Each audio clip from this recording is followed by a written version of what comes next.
This is episode 55 of the Andrew Hines Real Estate Investing Podcast.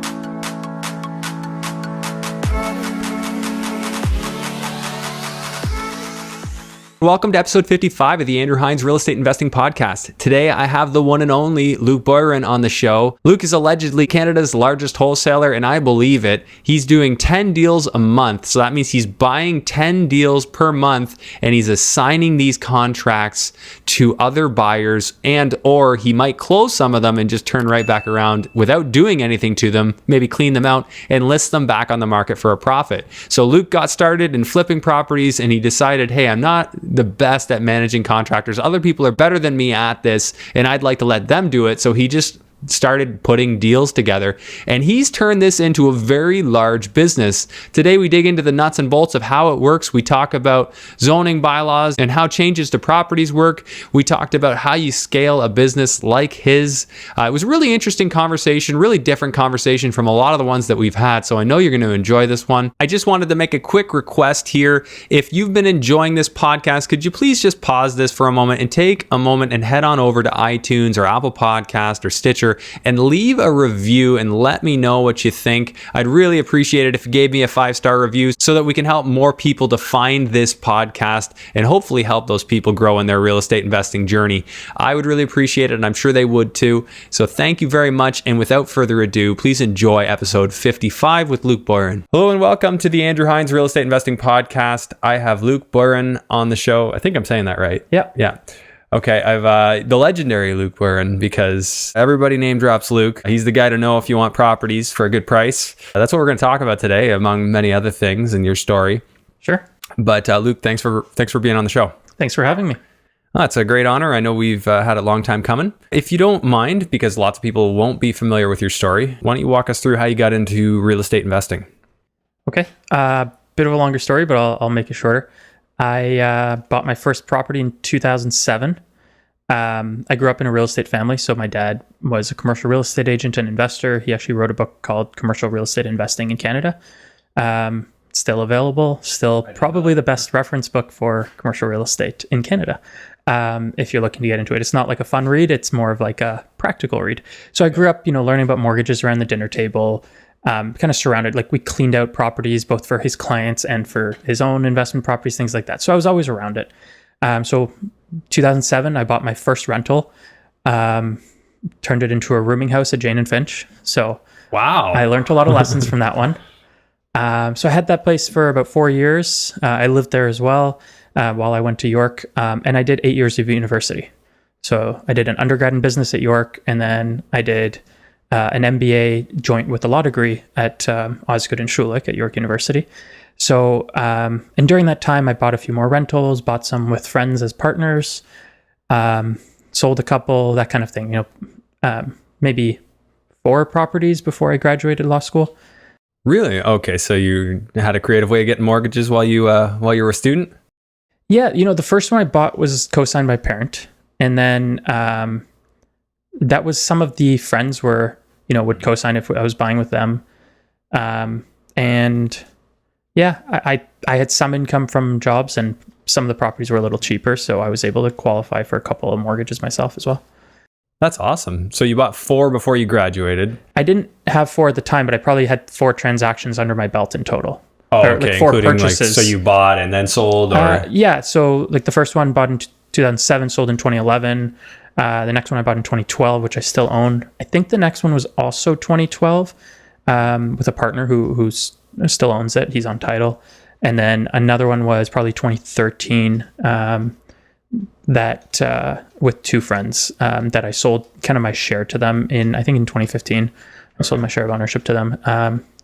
And then so I finished law school, started articling, basically an internship to be a lawyer. And I, during that time, bought a property that was going to be, my primary. I moved in, started renovating it, and just with me deciding to leave law and all of that, it just didn't make sense for me to keep that. So I sold that. So it was essentially my first flip, even though it wasn't intentional. And then after that, basically when I left law, I went into flipping full time. So you were articling like a standard firm? Did you go to do your articling, or were you at a real estate firm? Or yeah, it was Neither really. I dealt with securities fraud at the Canadian Investor Protection Fund. Okay. So it's kind of like a quasi-governmental body. Wow, so you really kind of went a different direction. Although, I mean, understanding the law and understanding business are hand in hand. So you're well equipped for what you do. Well enough. I mean, I wouldn't say I learned how to, like, I wouldn't be able to close a real estate transaction on my own because you learn that in practice, and I never practiced that area of law. Though I do theoretically understand some areas of law that does help for sure. Well, and just having the legal mind. I mean, I don't know, like for some reason, like the way bylaws are written seems to make relatively clear sense to me. Like it's something I can, breeze through pretty quickly now that I've had experience with it. I'm sure you're sort of at that stage too. For sure. Yeah. Zoning bylaws. I did my first, so in the property I bought in 2013, I wanted to duplex it, and the neighbors came and complained, and I had a meter not wide enough. And I thought, no problem, I'll get a minor variance. Well, the neighbors came and complained. Committee of Adjustment rejected it. So I appealed it to the Ontario Municipal Board at the time, which isn't around anymore. So I represented myself. I summoned the senior planner who had written a favorable report, and we were able to win at the Ontario Municipal Board just for a simple duplex conversion of the lot being slightly not wide enough. That's ballsy. You went to the OMB. At what age was that? I was probably 25, 24. Yeah. That's incredible, man. Like I was just getting my start at 24 and you're already picking big battles like that at that age. I didn't know what I didn't know. So. Yeah, because you really got to know, like if you talk to planners in the city, they'll simplify that. They'll be like, oh yeah, you just go for a minor variance. That's all. Like that's their first thing. Oh yeah, you just need to get a minor variance there. Oh yeah, well what are the odds, or they'll tell you what it costs. What are the odds of that working out? Oh, we really couldn't comment on that. Yes. And what if it doesn't work out? What is your backup plan? I mean, is it worth appealing? Is that time going to be worth it? And then if not, do you just sell it, or does it still make sense? Yeah, that's like, I really do preach that to people. Like don't buy something if your plan A is to get a minor variance and you don't have a plan B, because they could always, for 1 meter for them not to grant it. Although if it was a really small lot to begin with, 1 meter might be a big. No, I think we had I'm trying to remember. It was like 40 plus feet that we had. So. Wow. Okay. So they're just being jerks. It was the neighbors basically said it was a street of mostly older people, and they were afraid that a lot of students would move in. Okay. They didn't want that in the neighborhood, so they just tried to refuse it. But realistically, if the city officials support your request, it really shouldn't matter what the neighbors say, right? They get to say, but if it's not related to is this minor or is this not minor, it shouldn't count. For sure. And we're going down a little rabbit hole with this one, but what's interesting was Committee of Adjustment in Aurelia, I believe it's still the case, they're all volunteers, whereas in other cities they're paid. Oh. So in Aurelia they're volunteers. They don't necessarily have the training, but you have the planning staff that does. And so the planning staff wrote a report saying, it meets I believe there's 5 requirements to being. Oh, so they gave you a favorable response, but the committee still rejected it. Yes. And so when I went to the Ontario Municipal Board, I stumbled upon the fact that I could summons the senior planner who wrote the report, like give him a court summons to come speak at the municipal board. Yeah. And he wasn't representing me, but he had to go and read his report saying this is minor and it should be approved. Yeah. So the city had no defense against their own senior planner. This is brilliant. See, I don't often get into a conversation like this on this podcast, so I think it's valuable for anyone listening. When you want to change the use of a property, you have to work within the bylaws. If you need to work outside of the bylaw, you have to get a minor variance, which is what we're talking about right now. And when you strike out and when your neighbors get a say, and do you pick that battle? Do you not pick that battle? And what's a smart battle to pick? So the key here is, in my head, if I'm going to take a risk, how big is that risk? How much can I mitigate that risk? And how big is my win if I do get the approval, right? If I'm risking 10,000 for the odds that I see in my head, 90% that I'll make 100,000, I'm probably okay with that, right? I'll work out that math and I'll say, you know what? If I constantly do deals like that, as long as I can float it in the short term, I'm winning. Yeah. In your case, did you look back on that and say, I would do that again? I mean, it looked like the case was strong on your side. Yeah, we shouldn't have been rejected. I think it was worth it in the end. So we bought the property for $219. It's a bungalow in Aurelia. Now, again, this is years ago. Prices have gone up. And while we were waiting for the Ontario Municipal Board, we rented it out long term for $1,650 for the whole house. Once we got approvals and converted it to a duplex, we got $1,450 upstairs and $1,270 in the basement. Okay. On about a $55,000 reno, we were able to get that done. So we're in at about $275,000, and instead of getting $1,650, we're getting $2,720 in rent. Yeah. So it definitely did make it worthwhile to have the extra unit. Did you keep that property? I sold my share of ownership to my partners, and so they've seen most of that appreciation. Yeah. So good for them. So are you of the opinion now, because it sounds like you've sold quite a few properties over the years, do you wish you'd kept some? I've kept some. It's more about what I'm limited in doing. So if I kept everything, I'd have to still be working in law, right? Because I wouldn't have kind of active income or the ability to grow my business as fast as I have. Right. So selling the properties has allowed me to grow my business. The size of my business now is allowing me to buy more properties than at a faster pace than I otherwise would have been able to. Yeah, I mean, I was just gonna say, like, from a mortgage standpoint, you have a corporation. If you pay yourself dividends, that's as good as an employment income once you have a couple of years track record. For those who aren't aware, I think you're self-proclaimed as the biggest wholesaler in Canada, or most likely true as well. Yeah, I mean, it was actually Alfonso Salemi who insisted I call myself that, but I don't know of anyone doing kind of more dollar volume or really more volume in general. So I guess I'm the largest wholesaler, I think. Okay, so I've explained wholesaling on this podcast many times, but we're going to have new listeners. So why don't you recap what it is for us, what you do? So the way I got into this was I was flipping at first. So I was flipping, buying houses, fixing them up, selling them on the MLS. When I had too many renovations going on, for me, it was about 7 renos at a time was about the point where I started losing hair. So it came across that I would still get some good leads from my marketing efforts. I didn't want to stop my marketing efforts, but I'd get good leads, and I wasn't sure, I couldn't handle another reno. So that's basically what happened when I wholesaled my first property. Was I got a really good deal under contract, found another investor, and I assigned the contract to them. So I never had to close on the property. I didn't need to renovate anything. I basically was able to sell the contract to another investor. So it's like I'm selling paper. I'm selling my rights under the initial contract for an assignment fee. And assignment fees can vary from $500 to over $100,000, just depending on how much of a discount you got on the property and how appealing it is to investors. Yeah, and how good of a salesperson you are as the person selling it too, I think. On both sides, really. It's sales when you're buying it, and it's sales when you're selling it. A lot of people don't think about that. When you are trying to buy a property from a seller, you're selling them on selling to you. Absolutely. Yeah, it's sales. It just doesn't, it seems backwards because you're buying, but it's sales for sure. Yeah, so study sales if you want to be good at this. Absolutely. Okay, so continue on. Yeah, so that's basically wholesaling, and we do that. So now I would say majority of our business is wholesaling, and that's because we don't close on the properties. And I don't know that managing contractors was my strong suit. Now I don't need to do that for most of the time. Yeah. So I'm able to concentrate on other parts of the business that are my strong suit, such as finding good deals. So we do that. We wholesale properties, and we also do what I call wholetailing. It's kind of a hybrid. So basically, it'll be finding the property privately, directly from the seller. Then we close on it, and we do minor work, if any, maybe just the junk out. Like, imagine I buy a hoarder house. I hire 1-800-GOT-JUNK or a cheaper version of that, and then they empty the house. And then I list the house for sale on the MLS. Yeah. Still needs to be fixed up.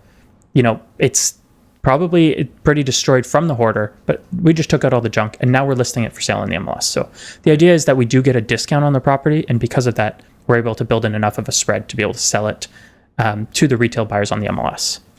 Yeah, so I guess in that case, like, I know you have your mailing list you send out, so you have many people who are interested in buying these off-market deals, pretty well all investors that just want another deal. So yeah, if they're not on the list, they should be. They should be. Yeah, and I mean, if you're in this game, you always want to buy properties. So you have repeat buyers, which is great. Yeah. So you've got your list, and then you're getting multiple people coming to you buying multiple properties. In this case, you're saying sometimes you look at it and you say, you know what, I'd be better off selling that on the MLS, on realtor.ca, to somebody who's going to just, maybe they're going to live in it, or they'll fix it up themselves, buy it as their home. Yeah.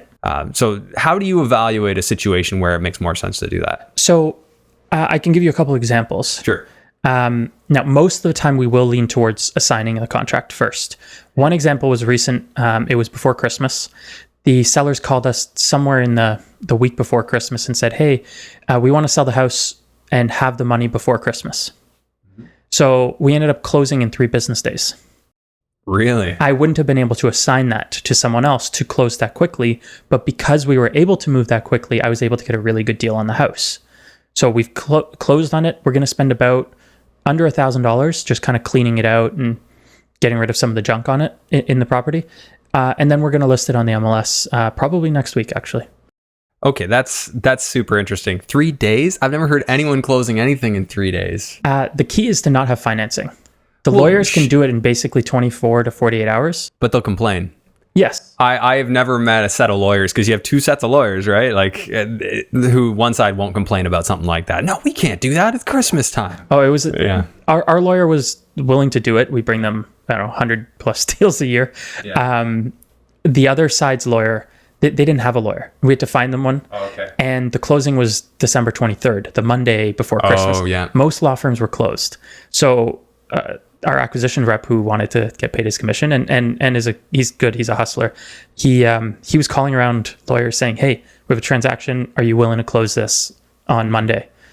And found a lawyer that was willing to work with them and help make sure we got all the documents and everything that they needed in time. So if functionally, did they just leave their stuff in the house? Like, just take out what they needed and just got out of there? So part of what we're able to offer was we gave them we actually held back $20,000 and gave them a month to stay in the house for free. So they just left January 15th we got the keys back from them. Key point there is you're solving problems, right? That's the big thing. I think a lot of people don't understand about wholesaling is that it's a problem solving business. I know I've even I've done some off market solicitation of properties to find stuff for myself, and I've had people say, "Oh, so what did they say? Oh, you're gonna lowball me," And he wasn't trying to be rude, but I guess it kind of came off rude. I'm like, well, no, I'm looking to add value here, but not in the way of giving you the highest possible price. Sure. I've got to add value in another way. For sure. I mean, it's pretty simple. When you run your numbers on a purchase and then immediately resell, like if I had to close on it instead of wholesaling it, I'm paying land transfer tax. I'm paying to finance the property, even though, I might be buying it cash. That's usually borrowed in some way, maybe unsecured or like business funding. So there's costs to the capital for sure. Right. If I'm selling it on the MLS, I'm paying realtor commissions. I'm paying the legal costs for the purchase and the sale, title insurance, utilities, property taxes. Just to close on a property and resell it, you have quite a bit of a large dollar volume, right? So if they just go directly and sell it to the end buyer without doing anything, then they're not buying the property and have all these costs. I do. And then so I take that and then I take on the fact that I need to make some money on the deal. Otherwise, I would be going out of business. And we offer what makes sense for us. That's it. If it doesn't make sense for us, we're not going to buy the house. So your conversation is somewhere along the lines of, look, I need to make money here. Yeah. And this is a number that makes sense for us to accommodate your requests to close on your schedule, this, that, and the other thing. And so here's our offer. And then is that really the end of it? And some of them take it, some of them don't, or they counter and you work with them. Sometimes there's kind of a range we can pay. Sometimes there's some uncertainty on the comparables. Like it's not identical, especially when you're dealing with more rundown houses. Yeah. So they might come back to us with a slightly different price. We might work with them, or we might just accept their price. So they look up their own comps. Will you find that with your most sellers? of the sellers have an idea. They'll tell us, "Oh, this house down the street sold for this much," and a lot of our sellers. It's funny. Some of the sellers, it's less about what they make. They're let's say a hoarder, or the house is really run down or messy. They're just really embarrassed of how they live. Yeah. And they just need to get the right amount for them for whatever they want to do next in their life. But they just don't want to deal with a bunch of people coming through the house and judging them. For some other people, what they get on the house is important, or they know it. I mean, one of the houses we bought in Ottawa that I went to go see it myself as well after buying it. The seller told us, I know I'm getting less than I would get on the MLS. I just don't want to deal with it. Yeah. Okay. That's perfect, right? Like, I know some realtors are put off, some people are put off of getting their real estate license because they think, I'll have to disclose. And if I have to disclose, I have to tell them that they're getting it for less, if I want to buy off market. Well, in my approach, I would gladly tell them, look, you're going to get more on market, of course. That's why not be upfront about that. You're not going to pull the wool over anyone's eyes. And what's the point in doing that? You'll just get a bad reputation. Absolutely. We tell sellers, it sounds to me like you should be selling this through a real estate agent. Why don't you want to do that? Exactly. And they usually tell us they don't want to. And I mean, we have varying degrees. Again, we go from the gross houses. We had a house where we had a bathtub full of feces. They hadn't had running water in 5 years. But we have other houses where they maintain the house great. And sometimes it's a matter of ease. Another one, they're moving to a retirement home. They don't drive, and they're concerned every time there's a showing, they're going to have to leave the house and walk around the neighborhood. They both have trouble standing up for a long period of time. Like, it's just extremely inconvenient for them.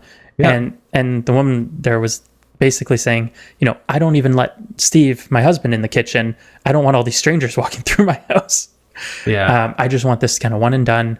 And for them, it was perfect because a unit had just come up in a retirement home next to friends of theirs. Okay. And so they wanted to buy that specific unit. So they needed to know their house was sold so they could go and offer on that. So for them, it was not about maximizing dollars, it was about getting a reasonable price and being able to do everything that they wanted. Give me an example, like how the mechanics of a deal like that would work. Like, so what do you see? Like, walk me through what you're able to sell it for, what you're able to buy it for, and what kind of profit, like that example. Well, that specific one we kept as a rental. Okay, you kept it. Okay, so give me another one that's recent that that would be kind of like an average deal. Like, if you don't want to disclose addresses, don't like. No, that's fine. I'm just conceptually. We did one. It was a large assignment fee, but we could talk about this. Yeah, one. Let's talk about a big one, because you know what? It's like, if you're bringing value, you should be compensated. I love that with entrepreneurship. You bring value, you get compensated. So this was a house in Kitchener. We don't get a lot of deals in Kitchener, but I guess we have enough, investors interested in that market. It's kind of a 2-story home. I think it was a century home, but it seemed at some point that the knob and tube had been updated. The drywall, it had been changed out to drywall. Okay. So at some point, probably in the 80s, it had been gutted and redone. Okay, redone, yeah. But now it looked like an 80s house. It still looked dated. A little bit worn, a few things here broken here and there. And then what was interesting was there was an 800 square foot concrete block garage in the backyard. Okay. And Kitchener is, apparently, they have some rules up and coming where they're going to allow coach houses.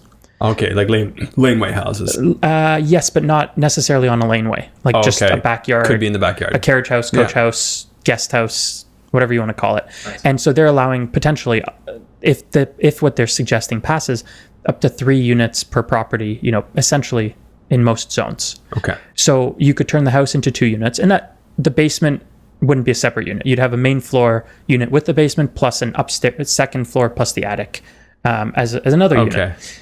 And then you'd have the 3rd unit in the garage. Yeah. Now, when my acquisition rep went and bought it, he didn't really take into account the value of the garage that much. We didn't realize until we pulled the impact that it was over 800 square feet, right? Which is quite large for a detached garage. It's a decent garage. Yeah. And it's a very well built garage. Mm-hmm. So now when we looked at the options and realized this could potentially be 3 units, but even if it's not, you have a duplex in the main house, you rent this to a contractor, storage. Yeah. There's still good income. Then we sent that out to our buyers list. Now, so what happened is we got this property under contract at $335. Okay. Then we sent it out to our buyers list asking $375. Now, I think it was worth a solid $450 at least. Okay. Now, we weren't in this case anticipating how much demand we had. So this is one where after several people went to see it, what we do is we set up one group showing kind of to minimize the inconvenience to sellers. Gotcha. And we limit how many people go because we don't want it to be a zoo. Mm-hmm. We typically want 5 groups of people or less going to see the property. So that's really the only people you're going to be competing with. If someone comes to see it. But in this case, we had, 5 or 6 groups go through with several people offer on the property, and somebody who really wanted it offered us $400,000. Okay. So in this case, we bought it for $335. We sold it for $400,000. Now they're still getting a good deal. Yeah. And I don't want it to come off that we typically try to get above our asking price. We typically try to price it in a way that we expect to be within 10 grand of our asking price. So it might go slightly above, but this isn't like the MLS where someone prices it at, $249 and sells it at $400,000, right? Like it's not 50 offers or something. Right.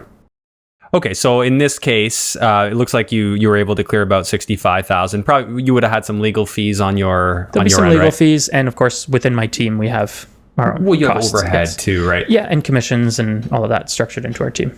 Oh, okay. So yeah, that's the other thing I wanted to ask you about, because this is more than just, I mean, you did your first deal, you realize, hey, there's money in this. I know I've talked to you in between and you said, you know, I kind of don't really want to flip properties anymore. I'd like to only buy and renovate the ones that I'm going to keep. Yes. And then everything else, you'd rather just sell it, or you'd rather just assign it, basically. Yes. So how did you end up where you are? I think what are you, over 10 employees now? I think we have about 16, including myself. 16 people in your outfit. That's not a small operation. Where did that start? Like, when was the first, additional employee, and how did that turn into what you have now? Yeah. So I was doing a lot of it myself with, had an assistant for a little bit. It didn't work out. I'd say in about March of 2018, I brought on my main acquisition rep in the GTA. So he's been with me since then. So we're almost 2 years together. Okay. And then brought on, a couple assistants, didn't work out, and then brought on an assistant, I'd say in December of 2018. Mm-hmm. And then it was really when I hired my current COO, Corey, I think he was hired in about March or April of 2019. Okay. That's when things really picked up. We'd kind of figured out the wholesaling thing. We'd really tweaked and fine-tuned our marketing to be able to scale it.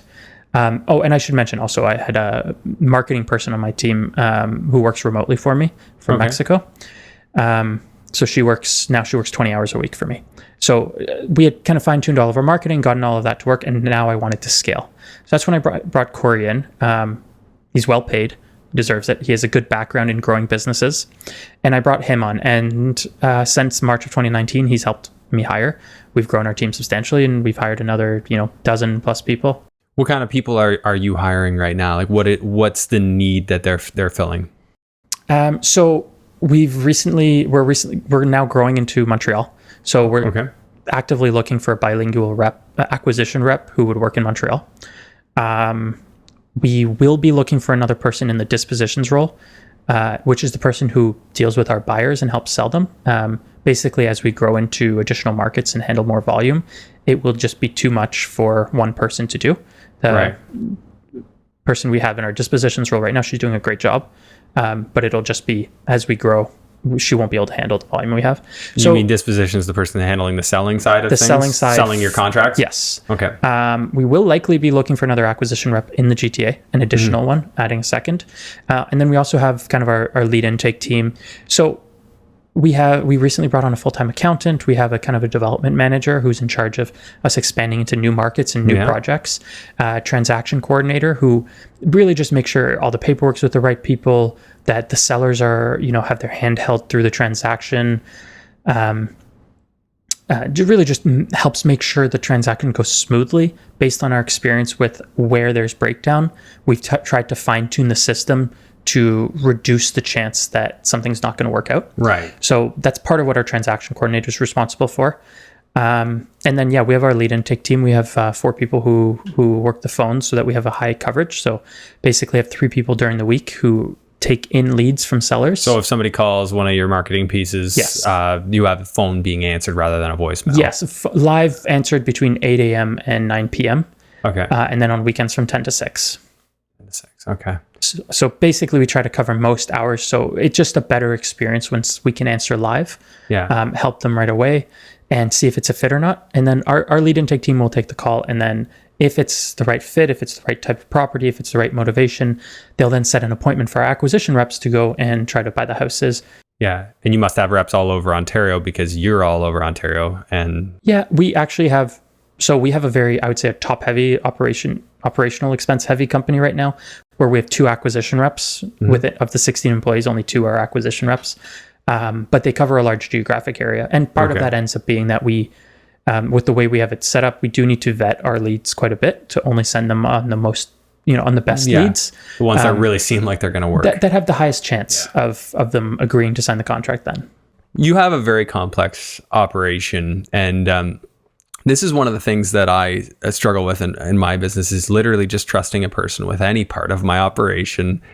How did you have the confidence to hand things off, being educated as you are, knowing that most jobs, if you're doing it yourself, you are going to do better? And I understand that it's illogical, but I do have that challenge handing off jobs. How did you get past that, or did you even have that, or did it just come naturally to you to just delegate? It did not come naturally to me. Yeah. And there's still a lot of it that I'm not great with. I'm quite disorganized, and that can make it difficult to hand things off. So a few different things that I've done. For one, I typically pay pretty well. So I really try to attract really good talent and keep them by hoping to have a good work culture, but also that they make a lot of money so they don't want to leave. But in that way, I don't really see it as costing me more because I bring on better people that then make me more money. Yes. Better value. Yes, absolutely. Or equal value, but I'm not going to have to worry as much. But the other thing is, yes, if my full-time job was most of the people on my team's full-time job, I might do a better job than they would. However, when I was project managing, I couldn't answer the phone when sellers would call. My phone would call from a contractor. I'd be on the phone with a contractor, and then a seller would call, and I'd miss the call. Right. And then I'm writing on a napkin in the car when a seller calls, instead of being able to be in front of a computer, taking notes, following a process. Looking at the property on Google Maps, looking at, whatever other tools I have to value properties and things like that. If I'm just, pulled over on the side of the road writing on a Wendy's napkin, it's not going to be as good of a process. Right. So even if I'm better at the phones than that person, if their only job is to speak to the seller, make them comfortable, and see how we can help them, they're going to do a better job than me because I'm doing 10 different things. They're doing one. Right. They're going to be more effective in the long run. Yes. By being focused. And they're going to get better and better as they go. Yeah. And I mean, honestly, a lot of my team in their roles are now better than I would be in that role. That's a nice problem. That's a nice solution to know, I would prefer that. And that's kind of like growing pains as I go. On my operation, I do a lot of, I'm doing new construction build now. Okay. On 15 towns right now. And I have somebody that's on site for me full time, and it's like training wheels. I'm slowly giving them more and more things. I'm like, okay, I want you to take care of this for me. And actually, that's been a great experience. Some people have very good training processes. For others, it's more shadow me and you'll kind of learn what I do. And that's kind of how it was for my first acquisition rep. I kind of had him shadow me it took, what now I would train someone in a few weeks. It took months and months to train. Right. But it was more just follow me around and you'll learn like a sponge, just seeing what I do. Yeah, because you want to have written or video procedures. This is how we do this, and this, and it's all documented. That way you don't have to do it again if that person decides to move on. Yes, but there are certain things that we now have in our training that it's like, hey, here's how we fill out, let's say, this type of contract. Well, why don't we just open a Zoom window, hit record on our our share screen, hit record right now, and then we can just record us going through this once. And now every time I want to show someone how to do this, hey, watch the video. There. It's in this spot. That's actually what I did with my podcast editing tutorial. So the person that does my editing, I just say, hey, you know what? One day you might get too busy and things might change. Let's record this whole thing. So I have that there if I do need to get extra help in that realm. So it's definitely what needs to be done. I find it challenging to take time out of my day and do that. Yeah, it's a struggle for me too, and it's gradual. And wherever I can, I make it one of my other employees' responsibilities to do, because I know my strengths and weaknesses, and looking at personality profiles and all that. I'm very typical of a visionary type profile. Okay. At the last event I was at, he looked at my profile and said, my personality is like a mosquito chugging Red Bull, was his words. Is that like the 16 personalities thing test? Is that what you're referring to? This one is it's called the Culture Index. Okay. It kind of rates different people's strengths. So some of these personality profiles, even the DISC profile, which is free on Tony Robbins' website. Okay. It helps you determine where people's strengths are kind of naturally and how they compensate in a job role. DISC is less accurate, but it's still useful. So you want to make sure if you're hiring someone in a sales role that they're naturally inclined to sales, right? That they have the high D in the DISC, which would be like kind of your drive, your determination, your kind of ambition.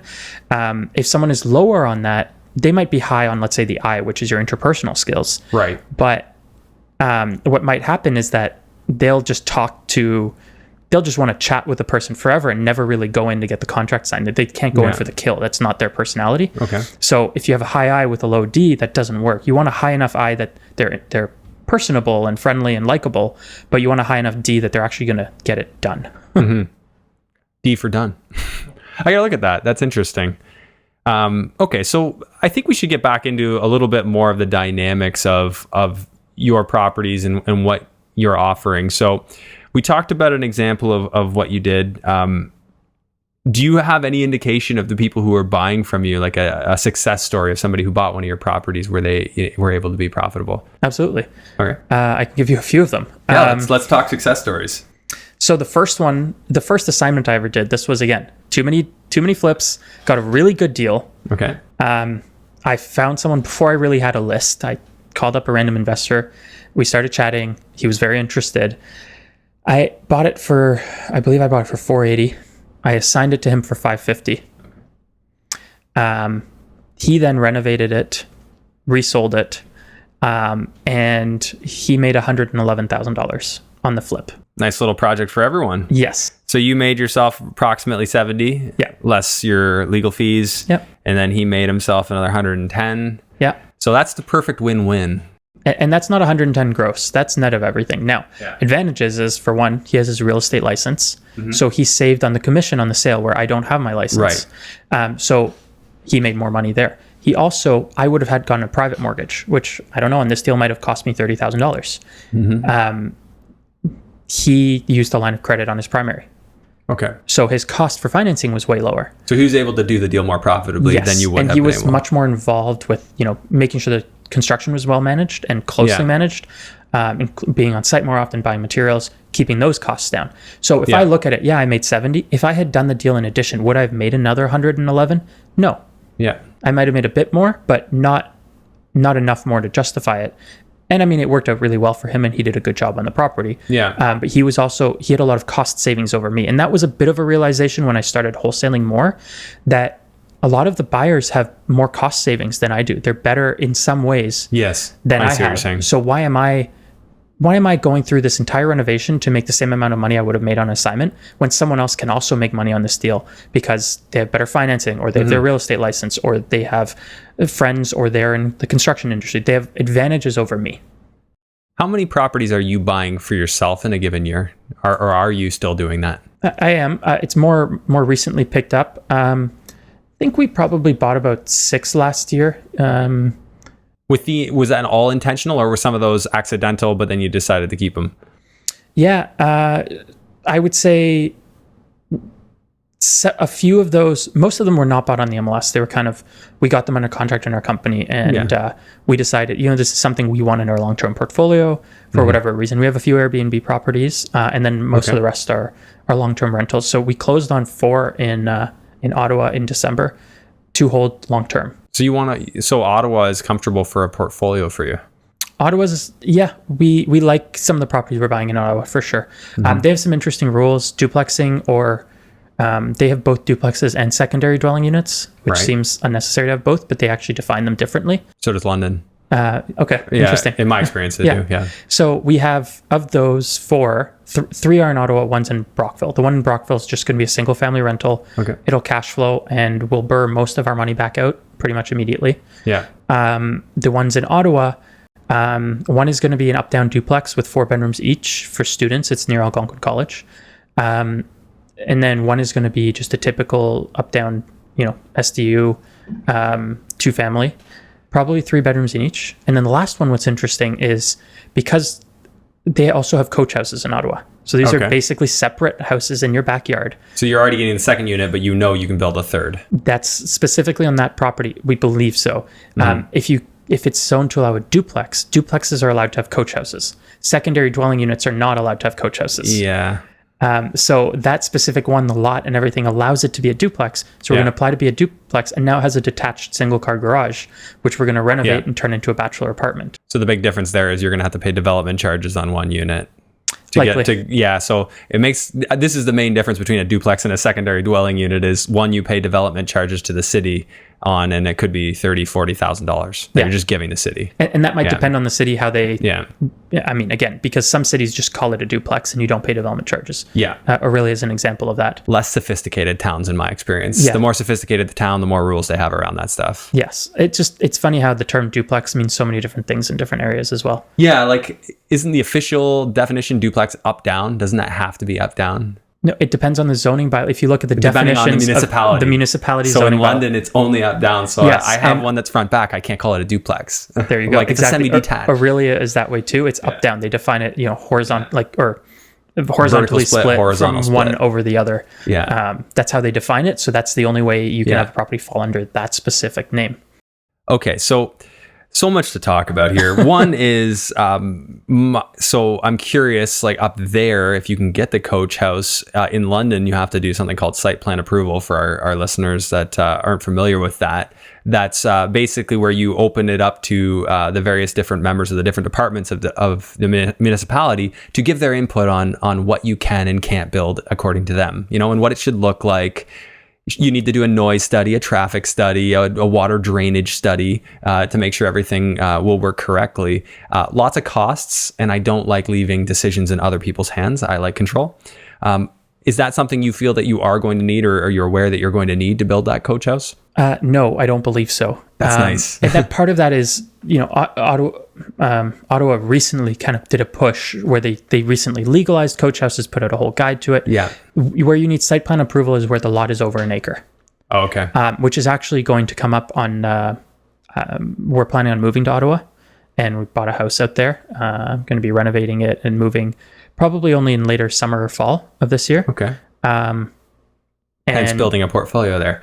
Yeah. Yes. But there's a few advantages to it. We're having a baby. We want Congrats. more space. Thank you. And we got a house on 3 acres, which, and it makes sense for the business with us expanding to Ottawa and Montreal. We'll still have our Toronto office. We'll still have our Toronto team, but I will be over there in Ottawa eventually. And so the house we're buying is on 3 acres. So we've thought about putting a coach house on it as well, which will be allowed, but we will need site plan approval. So that's why I know specifically for over an acre, you do need site plan approval. Okay. So so Jess is okay with that. Is Jess your wife? Are you married? Okay. So she's okay with having a tenant living on site? Yeah, I think that's part of the plan. Okay. I mean, we've thought about exactly how we want to set it up. It's still early. We haven't decided, but we want to set it up in a way that none of the windows are facing the house. So they're only facing the forest. Right. So that separate coach house would almost seem like it's in the forest, which could be really appealing to it. Yeah. Might make a cool Airbnb. Yeah, it could. Depending on where it is. Yeah. Yeah, I think it would be a really cool Airbnb depending on how we build it. It might just depend on, we have to look into what the tax implications would be. Yeah, the HST implications? HST, I mean, for income for sure, but I mean on the resale, if that affects anything. That's what I mean. The constant conversation that I try and bring it up on this podcast all the time, never get a clear answer. Talk to accountants and you don't get a clear answer. There isn't. That's the problem. One accountant will say, well, if you just do it this way, you're okay. Another accountant say, no, that's not arm's length. Like have a company rent the property from yourself. So for those listening, the HST implication is you rent a house out on Airbnb for a year. Now all of a sudden that's commercial use. So now when you want to go sell that house back to a homeowner, that's residential use. Therefore HST applies. You're selling that, say, for $100,000, add $13,000 that you're going to pay to the government. So that would suck.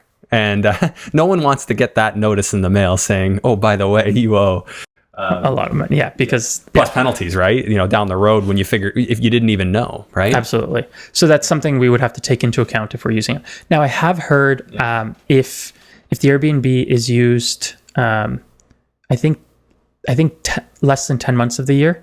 Yeah. As an Airbnb, and that's specifically like no bookings, let's say for a 2-month period, but it can't just be left empty. It would have to be tenanted for a long-term tenant or used by a family member, something like that, where it's actually a separate use for it. Mm-hmm. I believe it's 60 days of the year, strict consecutive 60 days of every year you've owned it, then the HST would not apply. Don't quote me on exactly how that is. Check with your accountant who will give you an ambiguous answer. Yes. But that's quite complicated if you're running, an Airbnb as a business to set it up that way. Now, if it's an Airbnb on your house, maybe it does make sense to do it that way. Yeah. To not, exclusively use it that way, use it when friends are coming to visit, etc. Here's the benefit. If you build that thing new, technically HST is applicable anyway, and you get a rebate. So when you just get an HST number, this is me not being an accountant, so don't take this as advice, but you just get an HST number and then you never actually pay the tax because you're going to be charging HST. You never pay it until you actually sell it one day. Yeah. And if you continue to use it for commercial use, Airbnb, then you could never pay it, hypothetically. So I'll have to a little bit figure out how that works, because it is, even though you're saying building it new, but it's on the same lot as my existing house. I don't know how that all works, affecting the existing house, and I don't know how all that works. So we're digging into the weeds, and yes, I apologize to anyone. Neither of us know the answers. But these are the key thing is asking the questions, right? Knowing the right questions to ask, knowing the topics that are going to be important. Yes. In your investor experience. So my wife actually really wants to build a coach house and use it as an office. That's a great for idea. A home office. Yeah. I'd almost prefer to put long-term tenants in. So we're just not sure what we want to do with it right now. But if we can, I'd like to build a coach house. Yeah. So you'll have the properties up there in your portfolio. Curious, like when you're deciding what properties you want to keep in your portfolio, aside from location, being in the Ottawa area, what are you looking for? What's your criteria? I know what mine is. I'm curious if yours is the same. Mine is a little more, I would say, lax. Some of our properties are more cash flow plays, and some are longer term appreciation plays. I like properties that are not much work to set up, like in terms of renovations, relatively turnkey, or maybe I just have a great contractor in that area that will make it an easy process for me that I trust. And properties that are going to be low maintenance. And I like them ideally as more like starter homes. Mm. So duplex conversions in Ottawa are great. We also have several condo townhouses. I have one in Brantford. I have another one in Woodstock. Very little to do. I know people don't like the condo fees. Yeah. I don't mind. I don't need to worry about the lawn, the roof, the windows. I don't worry about any of that. The siding, that's all on the condo board. So I can be in Florida or wherever I want to be. Yeah. I'm only concerned about the tenant. Right. And those ones, like, they would only be like a couple $100 a month, right? Because they're townhouses versus an apartment building. I think one's in the 200 and something range and one's in the 300 and something. And the difference is the one in the 300s includes water. Which, if it's including water, that's something. Now, you don't really benefit as a landlord from that, but... you do benefit on the insurance because the condos include insurance. So they have insurance. So you're half probably on insurance. Less than half. Maybe $300 a year, $300 to $400. 400 would be high. I would say between 2 and... You can usually get away paying under... Yeah. Like I would say $25 a month, $30 a month max will get you that. So I actually used to live in Woodstock. But what are you like ballpark price point on those townhouses that you're buying? Like what ballpark are you in? So one I bought with a partner, which I don't often do. That was a joint venture. We bought it for 130, put about 40 into it, and it appraised at 217, I believe. Okay. So my partner was able to pull out all of her capital. She has nothing left in it. She's on the mortgage, and it cash flows every month. Cash flows? Is it more of like a break-even cash flow? It's like $100 when you take into account, capital expenditures and things like that. Because I think we're getting a condo fee of $200 a month, and we're getting $1,600 in rent. Yeah. And our mortgage is $170,000. The long-term outlook on that is good. Like a lot of people would look at that and be like, "Oh, that's not enough cash flow." But the thing I just consistently seen is rents going up. So although it might not be super sweet right yet, give it a few years and the rents just keep getting pushed up. And that's what I was saying about kind of starter homes. These are homes that are easy to move. It's always going to be kind of a desirable property because it's going to be more affordable than other homes. Long term, I don't have a crystal ball. I don't know where prices are going to be in 2 years. But long term, I expect prices in the GTA to be higher than they are now. And so there will always be a push for a squeeze of people wanting to get into these more affordable product. Yeah. Actually, I'm curious, since I got you here, what is your outlook on the local real estate market, the overall Canadian economy, and do you see this boom continuing? Because we've been in a real estate boom for quite some time. Minus the little blip in 2017. Yeah, a little bit blip in 2017. It's really...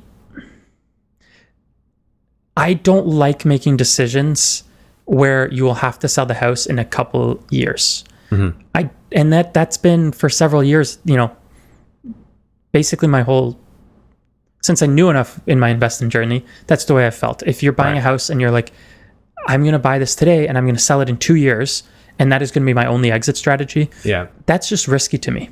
Right. Where I see less risk is if you say, well, then I'll just, it's going to cash flow or break even. I'll hold it for 30 years. My outlook is eventually there's going to be some kind of correction, but immigration is not stopping in Canada anytime soon. There will be more demand for housing. I don't see a cure to the lack of supply. Yeah. And so prices are going to have to continue to be pushed up, even though I see people not being able to afford the houses. Prices are going to continue to be pushed up, unfortunately, for people trying to buy, and fortunately for those who have real estate. Prices are going to continue to be pushed up long term, unless we stop accepting immigrants. But I just don't see Canada doing that. It's funny. So, or if we find a way to solve the supply problem, if they want to build several 100,000 units a year for a few years, but that's just not happening. Yeah, so many variables. It's funny. Yeah, so I have very similar feeling. Talk about this a lot. I really do see us going to a day and age where the vast majority of Canadians do not own their own property, or at least the vast majority of people who are in this southwestern region of Ontario, the Golden Horseshoe. But that's going to spread. I really do at this rate. Just everything is so desirable just inside the border, right? You can go across to Buffalo and get a home for a fraction. Yeah. But if you're here in Canada with our policies, and until they change immigration, until they change something, it'll just be the divergence of super wealthy and super not wealthy. Yeah. So you kind of got to pick your side, what you want to be on. So owning property is kind of advantageous. Exactly. I want to own properties long term. And when you're asking about my criteria, I also try not to buy anything to hold myself built prior to 1950. Okay. The only way I'd really consider homes that are century homes is if I kind of do a full gut reno. Yeah. So I know that everything's constructed to a high standard. But if if it's just a light cosmetic reno, I don't want to buy it built prior to 1950. Yep. All the houses I have where the plumbing's, in that ballpark of time frame, I have problems. Leaks, backups, busted clay pipes under going out to the sanitary in the road. All kinds of problems like that. I totally agree. Like that kind of stuff, I at very least want to know that the plumbing got replaced. Yeah. And the electrical too, because I just had one knob and tube. Everything took it all out. It was all in the walls. Yeah, I can, and that's kind of the 1950 cutoff for me is the electrical, because you do still have some cast pipes in 1950s houses and copper for drainage and stuff like that. You typically don't have galvanized plumbing lines anymore in the 50s, but you have copper wiring typically ungrounded in the 50s, and it's fine. You can deal with ungrounded wires. You can now put the GFI breakers right in the panel, and your ESA allows you to have ungrounded wires. It's just not knob and tube. Right. You can even get by with knob and tube, but insurance might start giving you issues. So right, insurance is a little more difficult, and the problem I was having is water was actually leaking through the bathroom and hitting the wires on the knob and tube and shorting out, and it was knocking out the breaker. Oh yeah, it was a real mess. So I just had to rip all that stuff out and we'd just do it all fresh. But there is a way. Like I've seen it done. I haven't done it specifically this way, but I've done partial rewires where they don't gut the whole thing. Like they just drill into the walls and they feed it through one hole at a time. Yeah. It's a little bit more expensive. Yeah. I guess it's just more time. I've done a couple of those where it's more about hiring a helper for the electrician. Yeah. So, hey, we'll go and fish string around the entire house where you tell us mark where you want it. Yeah. And we'll go fish. We'll have someone who's not at your rates run around, like maybe a student or something, run around and fish these wires across. And so now you come or fish, string or so they can pull something. It through. Yeah. So now you just come in and you can actually pull your actual electrical wire through much easier. Yeah. And it just cuts their time down drastically. And that's really what you're paying for is an electrician's time. Though, of course, it's much more manual. And nowadays, I don't know that I have time to kind of manage a project like that. So you were doing your own general contracting on your projects? Yeah, I was kind of hiring subs and managing the subs. Right. Yeah, I've done it similar. So I didn't hire a general contractor, but I knew my subs, I knew my trades, and I just hired them. And I had good relationships with all of them. So they'd show up with me, show up for me. A key is just doing enough volume that they know who I am and call me back and show up when I say so, hopefully. Yeah. And at the scale I'm doing now, I would probably hire a project manager to manage all of that. And I may end up doing that in Ottawa for our rental properties. We may end up hiring kind of an in-house project manager to run our renos.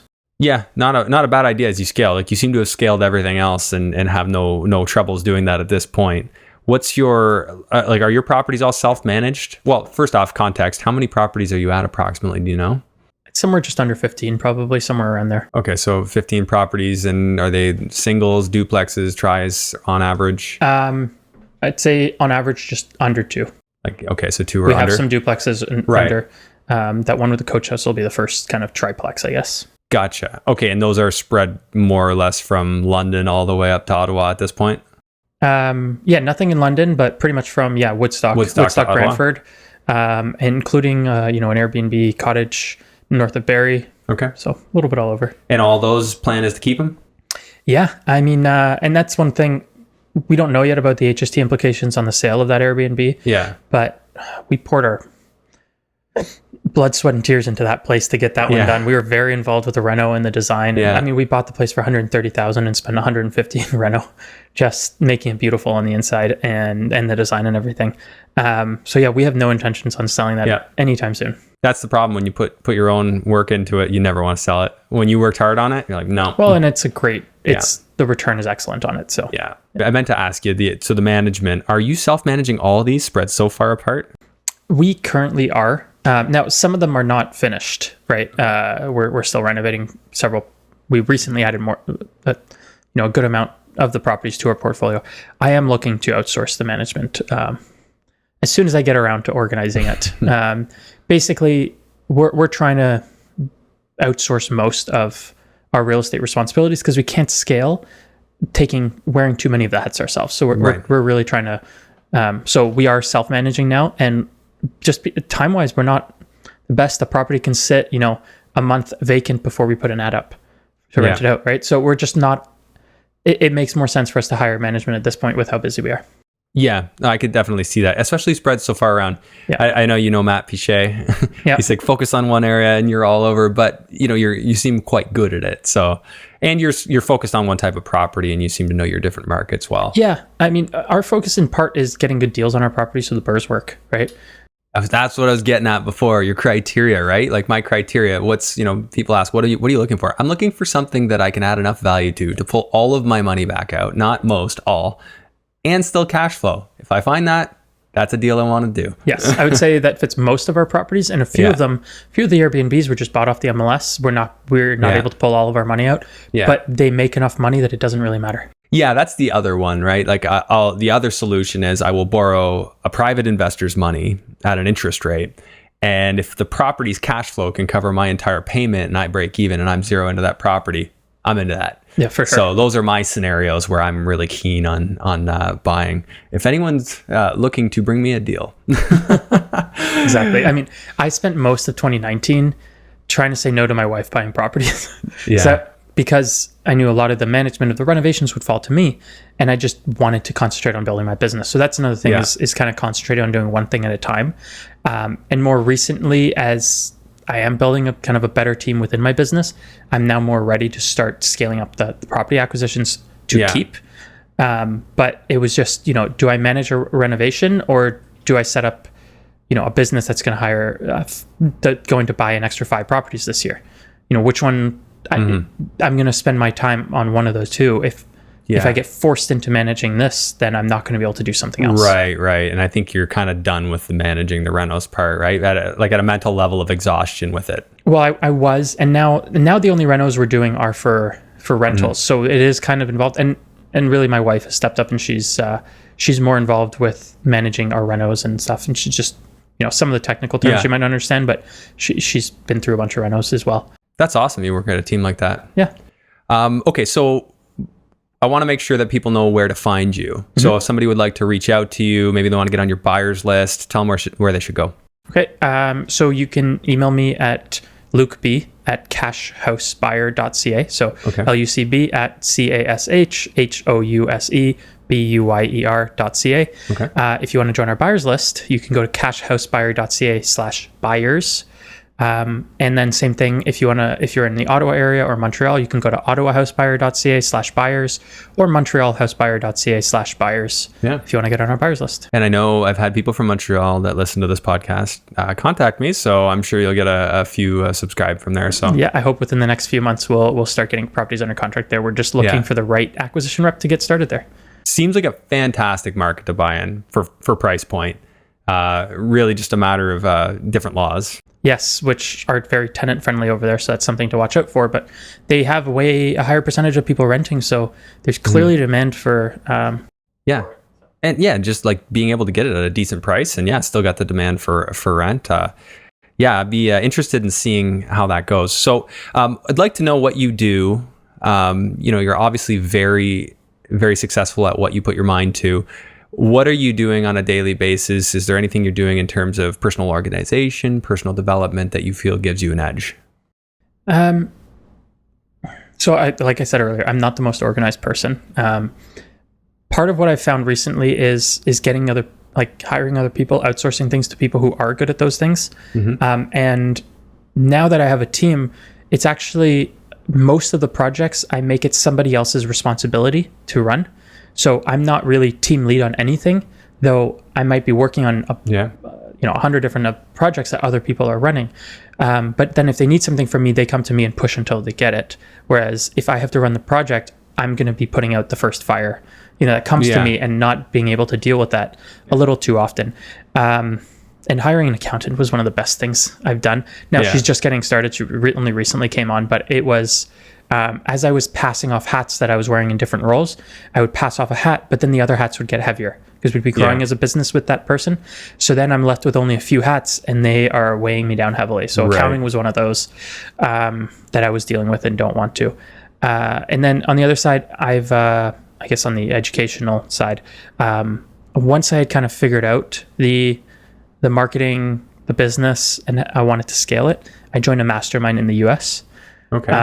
Now, just in real estate in general, there's so many things that are different in the US, but if you can interpret what's happening there and apply it in Canada, there's not as many people doing it.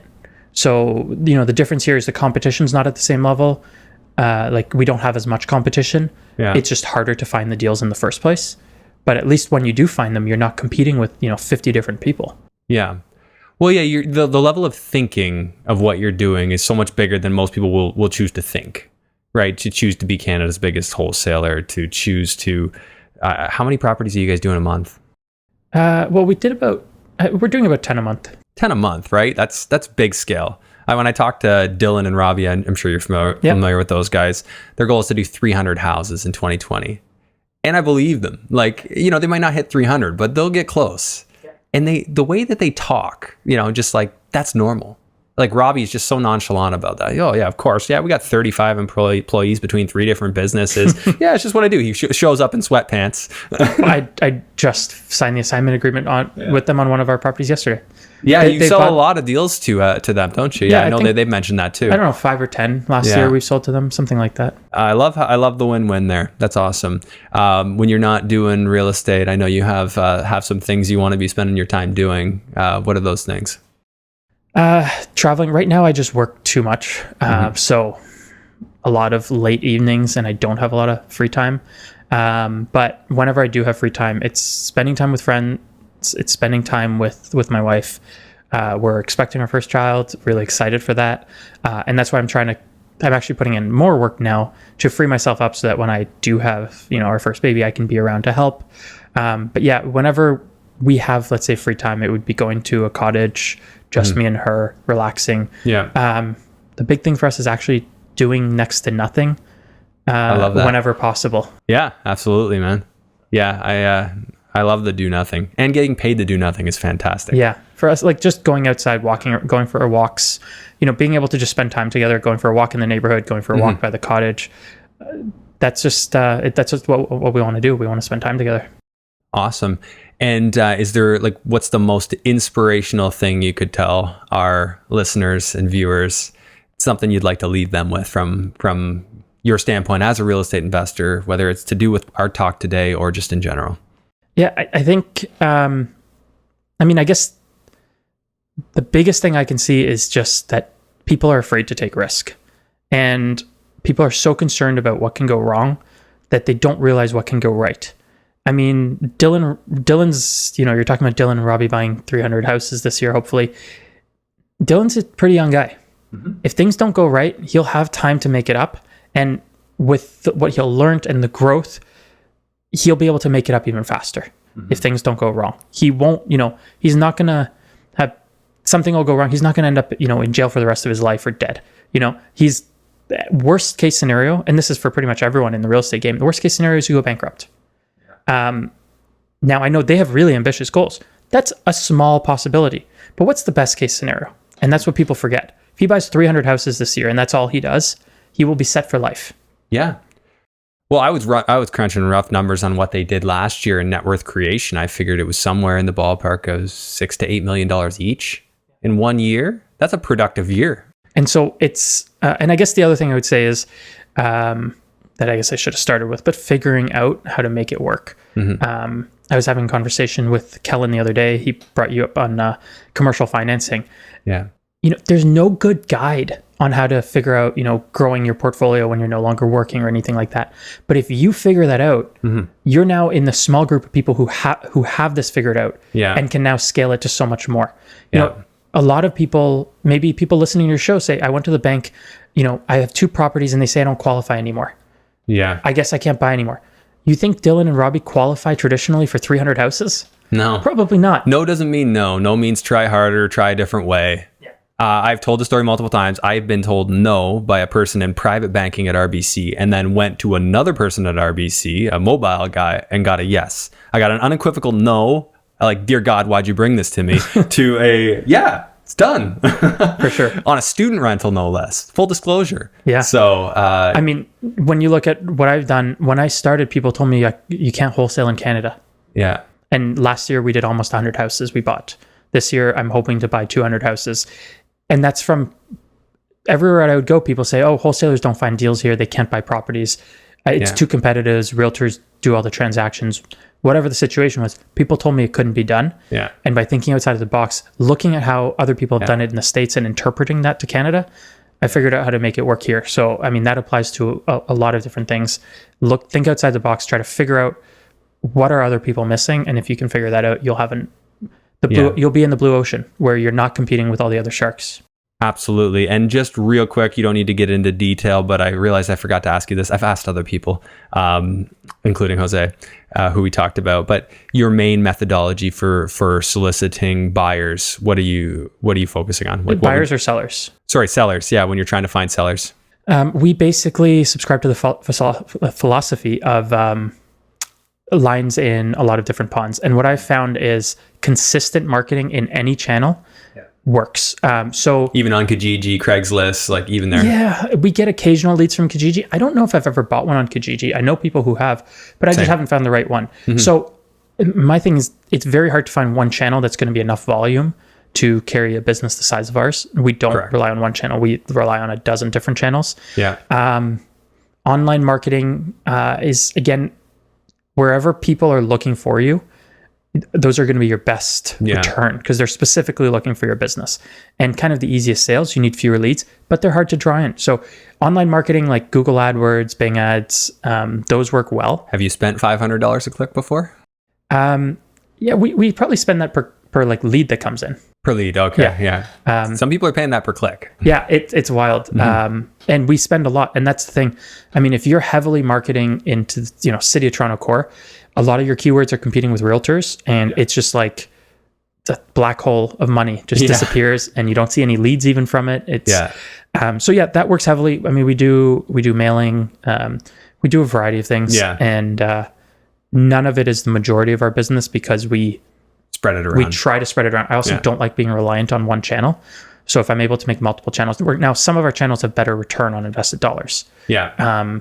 Actually, the online ones probably cost us more. Like Google Ads is probably one of our most expensive per acquisition, but it's probably one of our higher per contract assignment fee typically on average. Yeah, like a quality lead. Yeah.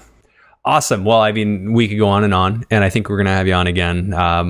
We'll do the next chapter as you keep going, because everyone who moves fast, we always got to get an update. So anyways, thank you very much for being here, Luc. I really appreciate it. Thanks so much for having me. Thanks for watching today's episode. Just a friendly reminder to please rate and review this podcast on iTunes. If you're watching on YouTube, make sure that you smash the like and subscribe and notification bell. And also leave a comment. And hey, while you're at it, why not share this episode with somebody you think it could help? It helps this podcast grow, and I would really appreciate it. Thanks again. We'll see you on the next episode.